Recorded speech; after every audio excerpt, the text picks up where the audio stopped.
Dubai की currency संयुक्त अरब अमीरात यूएई की दिरहम यूएई दिरहम दुबई की मुद्रा है। दुबई की मुद्रा को 100 फिल्स में विभाजित किया गया है।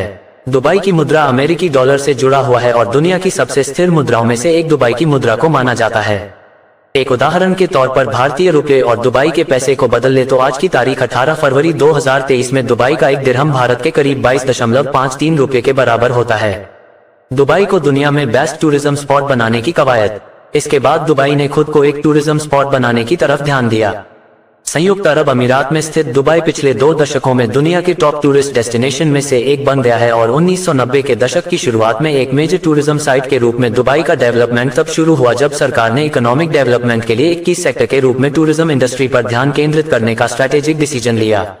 दुबई ने हवाई अड्डों, होटलों और शॉपिंग सेंटरों के साथ साथ वर्ल्ड क्लास इंफ्रास्ट्रक्चर के निर्माण में भी भारी निवेश किया है। उन्होंने बढ़िया एयरपोर्ट्स बनवाए।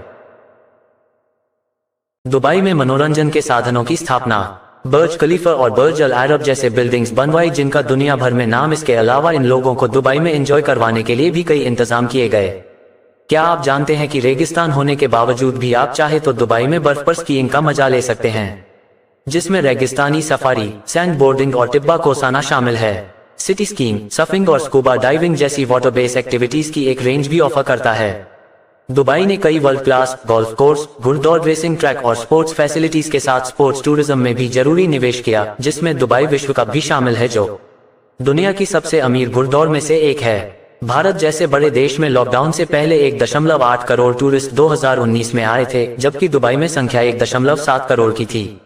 यानी एक छोटा सा शहर भारत जैसी बड़ी और कल्चरल रिच कंट्रीज के बराबर टूरिस्ट लाने लगा था। सिर्फ इतना ही नहीं, यहाँ पर बड़ी एम्यूजमेंट पार्क, होटल्स हैं, प्राणी संग्रहालय और एक्वा एडवेंचर हैं, जिस कारण यहाँ पर टूरिस्ट बहुत सा पैसा भी खर्च करते हैं। 2018 में दुबई में टूरिस्ट ने करीब 2.2 करोड़ रुपए खर्च किए थे, जो कि मक्का, सिंगापुर और बैंकॉक जैसी जगहों से भी ज्यादा था। 2019 में टूरिज्म इंडस्ट्री ने दुबई की जीडीपी में 11.5% का योगदान दिया था। दुबई मटका सट्टा। दोस्तों, दुबई मटका भी सरकार की नजर में अवैध माना जाता है। दुबई मटका खेलने वालों के लिए भारत सरकार द्वारा सजा भी जारी की गई है, लेकिन कुछ लोगों को पैसे कमाने के लिए ये गेम खेलना पड़ता है। ऑनलाइन होने के कारण सरकार का भी इस पर ज्यादा नियंत्रण नहीं रहता है। तरह तरह की वेबसाइट होने के कारण लोग घर बैठे ही इस गेम का लुत्फ उठा रहे हैं। भारत के लाखों युवा रोजाना करोड़ों रुपए देश में निवेश करते हैं। दुबई अंतर्राष्ट्रीय स्टेडियम। दुबई अंतर्राष्ट्रीय स्टेडियम से एक मोहम्मद बिन जायद रोड स्थित दुबई स्पोर्ट्स सिटी में लोकेटेड है। स्टेडियम का उद्घाटन 22 अप्रैल 2009 में हुआ था। स्टेडियम की कैपेसिटी 25,000 लोगों की है। दुबई ने किया पूरी दुनिया को आकर्षित। दुबई का भारत और चीन से बिल्कुल पास होना और दुबई की लोकेशन के बारे में तो हम आपको पहले ही बता चुके हैं और उसकी लोकेशन ही उसके लिए मददगार और फायदेमंद साबित हुई थी। यूरोप, एशिया और अफ्रीका के चौराहे पर मौजूद दुबई की पोजीशन ने इसे कई फायदे दिए। सबसे पहले मेजर ग्लोबल मार्केट से इसकी निकटता ने इसे ट्रेड और कॉमर्स का केंद्र बना लिया है। दूसरे, शहर की फेवरेबल टैक्स पॉलिसी और फॉरेन ओनरशिप पर प्रतिबंधित कमी ने इंटरनेशनल व्यापार और इन्वेस्टर्स को आकर्षित किया है। इसके अलावा दुबई ने मॉडर्न इंफ्रास्ट्रक्चर, ट्रांसपोर्टेशन नेटवर्क और वर्ल्ड क्लास एमेनिटीज ने इसे टूरिस्ट्स और प्रवासियों के लिए एक अट्रैक्टिव डेस्टिनेशन बना दिया।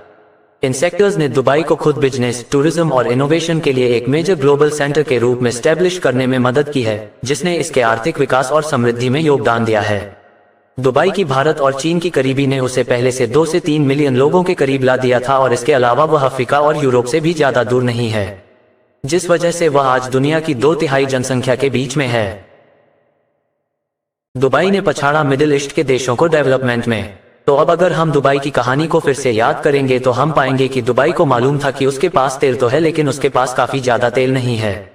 इसलिए उन्होंने अपने तेल से कमाए पैसों से बाकी चीजों में इस्तेमाल करना शुरू किया था। अब दुनिया के लिए एक वर्ल्ड क्लास पोर्ट बनाया ताकि वो समुद्री व्यापार में उतर सके। फिर उन्होंने इस पोर्ट पर भी बहुत अच्छी सर्विसेज देनी शुरू की थी और अपनी स्ट्रेटेजिक लोकेशन का पूरा फायदा उठाया। दुबई ने इंफ्रास्ट्रक्चर खड़ा किया और कंपनीज को अपने यहाँ आमंत्रित किया ताकि भविष्य में इन्हीं कंपनी से उनका काम चल सके और आखिर में दुबई ने खुद को एक टूरिज्म हब के रूप में बदल दिया, जो आज खुद में एक ब्रांडेड और उसे लग्जरी के साथ जोड़कर देखा जाता है। और इस तरह दुबई आज इतना इंडिपेंडेंट हो गया कि वह तेल ना भी बेचे तो उनकी जीडीपी को सिर्फ 1% का नुकसान होगा। दुबई की राह पर अब कतार और संयुक्त अरब अमीरात भी। अब देखिए, दुबई की सक्सेस को देखकर अब सऊदी अरब भी दुबई की कॉपी करने लगा है और उन्होंने अपने यहाँ भी लॉ को ढीला कर दिया है। औरतों को ड्राइव करने की आज़ादी दे दी है और सिनेमा घर जो वहां बैन थे उन्हें भी खोलने की आज़ादी दे दी है। कहीं ना कहीं कतार भी दुबई के रास्ते पर चलता दिख रहा है, लेकिन ये बात भी सच है कि दुबई को अपनी इस छवि को बनाने में सालों का वक्त लगा, जिस वजह से दुबई आज सऊदी अरेबिया से कहीं आगे है। दुबई ने पिछले कुछ दशकों में महत्वपूर्ण और डेवलपमेंट देखा है, जो बिजनेस, टूरिज्म और फाइनेंस के लिए एक ग्लोबल सेंटर बन गया है। दुबई की राह पर अब कतार और संयुक्त अरब अमीरात भी। अब देखिए, दुबई की सक्सेस को देखकर अब सऊदी अरब भी दुबई की कॉपी करने लगा है और उन्होंने अपने यहाँ भी लॉ को ढीला कर दिया है। औरतों को ड्राइव करने की आज़ादी दे दी है और सिनेमा घर जो वहां बैन थे उन्हें भी खोलने की आज़ादी दे दी है। कहीं ना कहीं कतार भी दुबई के रास्ते पर चलता दिख रहा है, लेकिन ये बात भी सच है कि दुबई को अपनी इस छवि को बनाने में सालों का वक्त लगा, जिस वजह से दुबई आज सऊदी अरेबिया से कहीं आगे है। दुबई ने पिछले कुछ दशकों में महत्वपूर्ण और डेवलपमेंट देखा है, जो बिजनेस, टूरिज्म और फाइनेंस के लिए एक ग्लोबल सेंटर बन गया है।